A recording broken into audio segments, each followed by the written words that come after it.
Welcome to Our Girl Relationships. On this channel, we talk about problems people face in their day-to-day lives. Let's start with a video. We had dated for almost 3 years before we decided to get married. And I guess that much time is enough to know someone. I'm a 29-year-old woman, and I work as a nurse and earn quite well, as I have 2 jobs while my boyfriend, 35, works as a teacher in a high school. Our relationship was amazing, and our families loved to see us together and happy. We were a perfect couple, apparently, but as every relationship has rough patches, we had also survived through some tough times. We both are a bit bossy, and that explains why we would argue while planning something. We both wanted to do things our respective ways, and none would compromise for the other. Sometimes we would find a way, and other times we had to cancel the whole plan. We told our families that we had decided to get married, and they were very glad to know that. My mom was a bit concerned and asked me if I was sure, because whenever we had fought, we literally gave each other a hard time. My mom wanted us to take a bit more time and see if we were really ready to get married. I told her that every relationship had imperfections, and she had seen how we had survived bad times. I assured her that every relationship needs effort, and we were ready to put in, so we were sure about each other. Me and my husband-to-be had to plan the whole wedding, and it was a bit tough as we both were full-time working and had to take time to sort things out. My husband told me that he wanted a small event with family and close friends, while I had a huge list of guests. I told him that he already knew that I had a huge circle, so how could we invite only a bunch of people?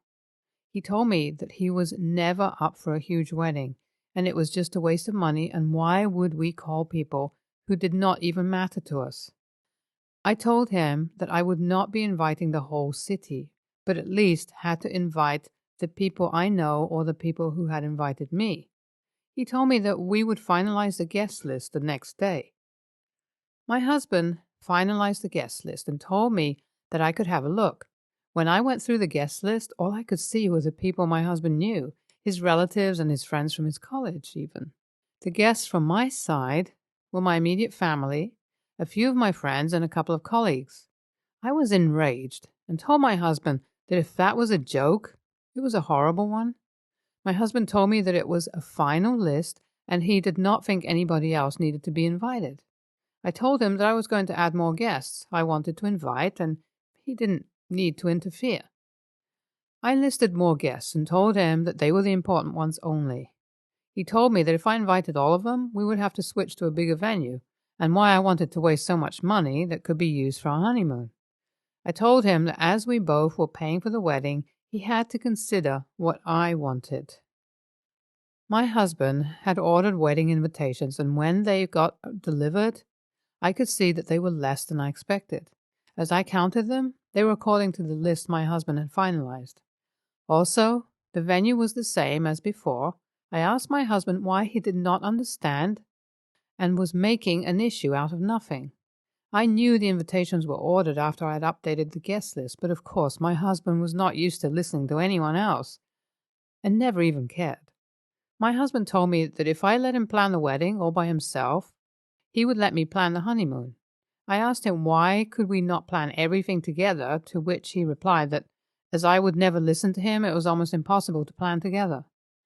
I told him that if he wanted our wedding to be a small, intimate event, we had to exclude the extra guests from his side. And I told him that the guests should be equal from both sides, or he was paying the larger percentage for the wedding. I asked my husband if he had excluded guests, and he told me he had. I told him that if he did not, I would make him pay for the whole event.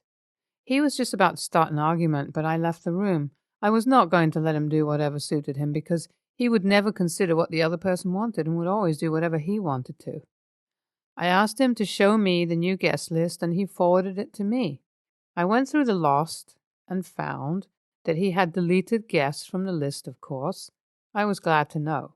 I had to make sure because he was not an easy person and would never give in that easily. I told him that we were going to write names on the envelopes together, and he agreed. I thought that he had given up, because if he had not, He would had to add more guests, and he was not ready for it.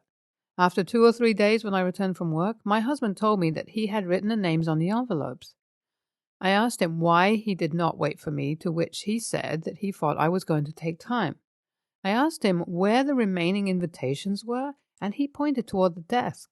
I found them there and was sure that he was not inviting extra guests either. After a few days, I was cleaning the house and thought of discarding those remaining invitations, but could not find them. I asked my husband, and he told me that he had already thrown them away the same day. I doubted him for a moment and then thought that, I was just overthinking, and why would he do something like that when he had agreed on something already?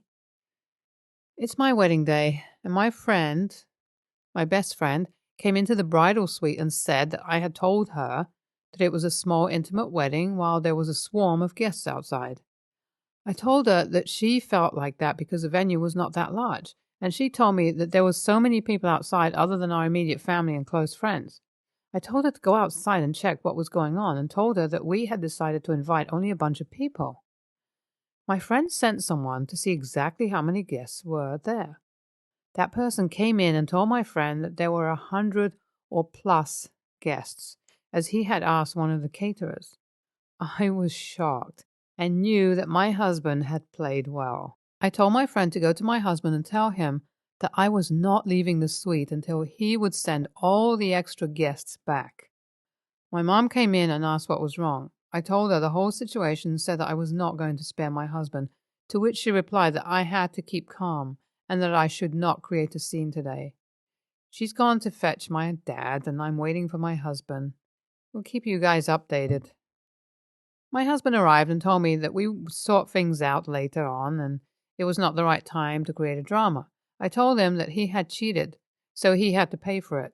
My dad was also there and said that the guests were waiting and we could not make them wait any longer.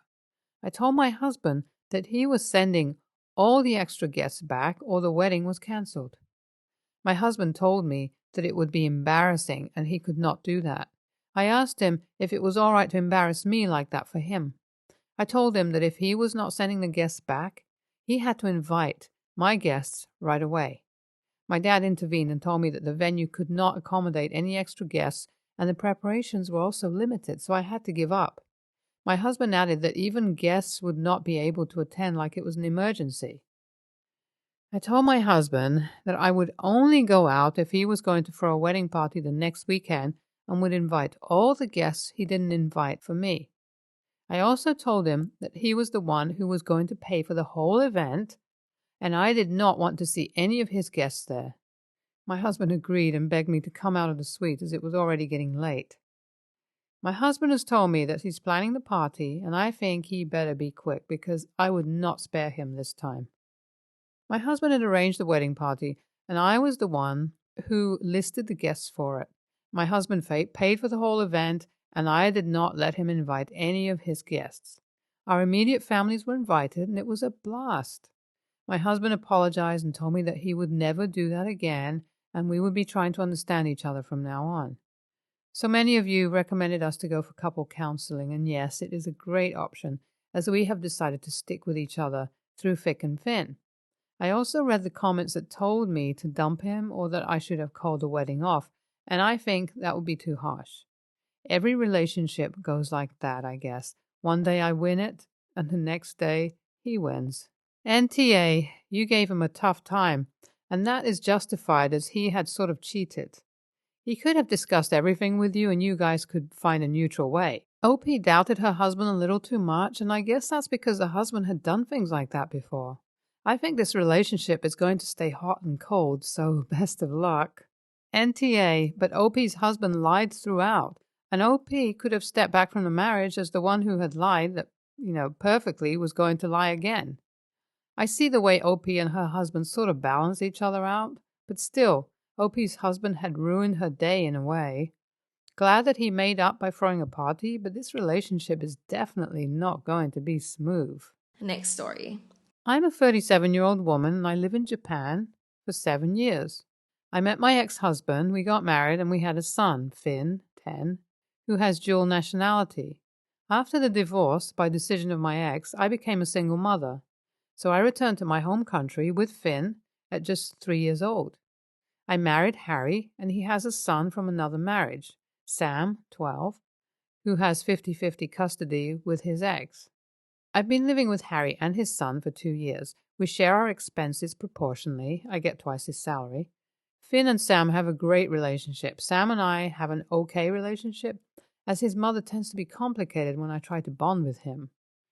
Situation. It's been almost 3 years since Finn expressed a desire to know his native country, and since his whole life, I encourage him to speak Japanese. When it's just the two of us, I'm fluent. And it's been about 6 months since I managed to take a long vacation to spend 3 to 4 weeks in Japan with Finn on his school holidays. It's an expensive trip, honestly, since we're going to visit several cities, etc. I know Sam is a big fan of Asian culture, specifically Japanese, and I felt like he was in the mood to go. I sat down with Harry, my husband, talked about Sam going with us, and that I could be responsible for taking care of him, if Harry and his mother paid his share. To be based, me and Finn will be $17,000 in expenses with airfare, hotels, and food converted, or pay at least 60-70%, and I would help with the rest. Despite being a special moment for Finn, I think it's worth taking them both, because it's a wish for them, and Finn is excited to have younger company. Harry said he couldn't afford all of it. He even considered sharing the expenses with me. But Sam's mother said that she wouldn't allow him to travel alone with me, even though I said it would help if it was for financial reasons. Now they're both pressuring me to cut down on visiting time so everyone, the four of us, can go, so I can pay almost for everyone. In that case, I could really pay. I'm standing firm, saying that I came up with the idea out of politeness and affection for Sam. But I'm not going to cut down on the travel time so I can pay for everyone, as I promised my son a long trip across the country. I'm being accused of favoritism by both of them, and that it will create a rupture in my relationship with Sam. AITA? NTA, you were extremely nice about including your stepson, but it's pretty obvious they might be trying to take advantage of you. This trip was specifically planned for your son to learn about his culture. It's unfair to ask you to cut down and still have to pay most of the trip. I hope you and your son enjoy your trip. If they want their son to experience a lovely trip, they can make an effort next time. NTA, I will say, as a parent, I understand how nervous Sam's mom would be about a step-parent taking her child to a foreign country. I can sympathize with her on that front. I'm sure you would feel the same if she wanted to take your child with her to a foreign country. Where they, Harry and Mom, are being AH is by trying to make you cut your trip short so that you can pay for everyone. Even if you are willing to cut it short so everyone can join, they should still pay their fair share. Does Sam know he was invited? I only ask because if he does find it, this is going to come back to bite his parents when he does. I know from personal experience with a half-sibling who got excluded because the other parent didn't want them to go. They are still a bit sore at their parents about not being able to go on the trip. Next story. I'm a 29-year-old woman and I have a daughter, Evie. Evie recently turned 6, so we invited her friends over for a birthday party. I found these cute lunch sets that came with a lunchbox and water bottle on sale. So instead of having plates of food set out and the kids grabbing stuff, I thought it'd be fun if each kid got a lunchbox filled with food and juice in the bottle, and they could take the bottle home. Also easy for me to clean up, and there was extra food and drinks if the food in the box wasn't enough. I bought frozen lunchboxes for the girls and Spider-Man for the boys. The day came, all the kids had a blast, and when it was time for lunch, I gave them the lunch sets. I did grab a couple extras in case the kids wanted the other lunchbox, so if a girl wanted Spider-Man, vice versa. But no one said anything, and they all seemed over the moon with it. The issue started when one of the kids' moms came and saw that the girls had frozen lunchboxes and the boys Spider-Man. She asked me if I did that on purpose, to which I replied that yes, I bought Frozen for girls and Spider for boys because I thought it would be cute. She went on to say that I was enforcing gender norms on impressionable young children and stuck in the 90s. At this point, I was a bit baffled and said that it was not my intention at all, and if her daughter wanted the Spider-Man set, I would be more than happy to give it to her since I had extras. She said that's not the point, and I shouldn't have been giving out things based on gender in the first place. I just told her that it's not really that deep, to which she huffed and took off. I thought about it, and I'm wondering if it was a bad idea to have gendered lunch sets and giving stereotypical girl things to the girls and stereotypical boy things to the boys. HITA?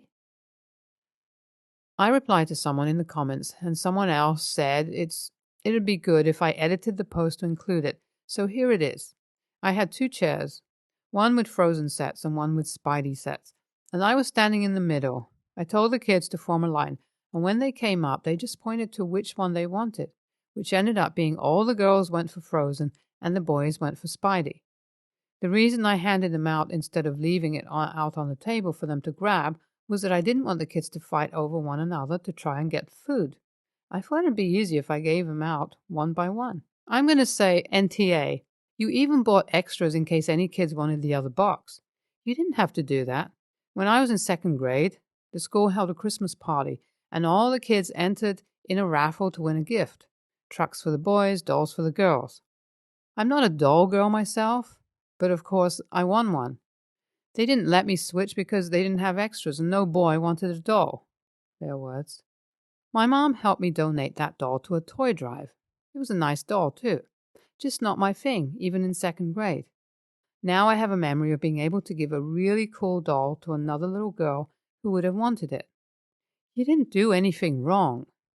Your daughter is lucky to have an open-minded and thoughtful mother who loves her, like I did.